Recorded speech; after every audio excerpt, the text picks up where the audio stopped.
Salut tout le monde, comment installer le tout nouveau Windows 11? Alors il faut savoir que la mise à jour est gratuite si vous avez déjà une licence légale Windows 10. Si vous avez une ancienne version ou un autre système, là évidemment Windows 11 est payant. Mais voilà, si comme moi vous avez déjà un véritable Windows 10, eh bien faisons la mise à jour ensemble, voyons toutes les possibilités et la première étape est de voir si notre ordinateur est compatible avec Windows 11 évidemment. Faisons cela. Allez donc par exemple sur Google, tapez Windows 11 et vous tomberez assez facilement sur le site officiel microsoft.com Windows 11. Cliquez dessus et un peu plus bas dans la page, après quelques petites annonces des nouveautés et autres, et bien voilà, vous avez préparez-vous, vérifiez la compatibilité, téléchargez l'application contrôle d'intégrité du PC, faites-le. Voilà, c'est téléchargé, je le lance pour voir si mon ordinateur est bien compatible avec Windows 11. Vous devez donc accepter les termes du contrat, installer, c'est parti.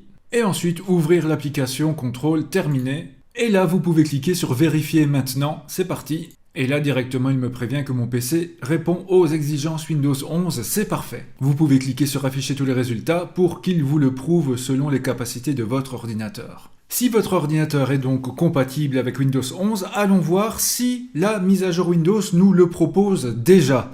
Pour y accéder facilement, cliquez sur la petite loupe et tapez mise.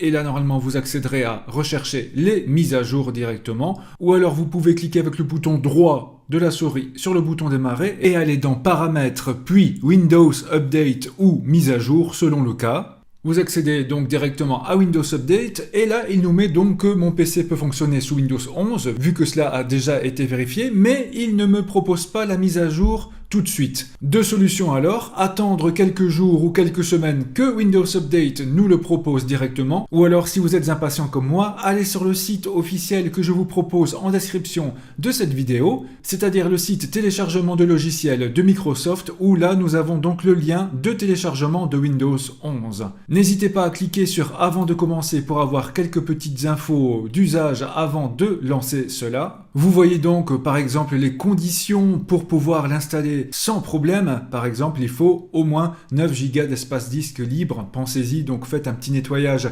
si nécessaire. Normalement, si vous ne faites qu'une mise à jour, il gardera tous vos dossiers et fichiers, mais conseil, faites une sauvegarde auparavant sur un disque dur externe ou sur une autre partition. On n'est jamais trop prudent. Pensez à tout ce que vous avez sur le bureau, dans mes documents, etc. Mais voilà, si vous voulez une simple mise à jour et que vous êtes réellement prêt, que vous avez bien tout lu, alors cliquez sur télécharger et suivez les instructions. Et voilà, après un peu de patience, le téléchargement, l'installation et quelques redémarrages de l'ordinateur, me voici sur Windows 11 et vous le voyez ici, grande différence directement visible, c'est la barre des tâches qui change un peu. Maintenant, vous pouvez la personnaliser, vous pouvez faire plein de choses avec, mais vous voyez déjà l'apparence un peu différente ici. Dans une prochaine vidéo, je vous montrerai les petites nouveautés et je vous guiderai dans ces fonctions les plus basiques, c'est promis. Merci d'avoir vécu cette petite vidéo avec moi, bonne installation de Windows 11, profitez-en bien et à très bientôt.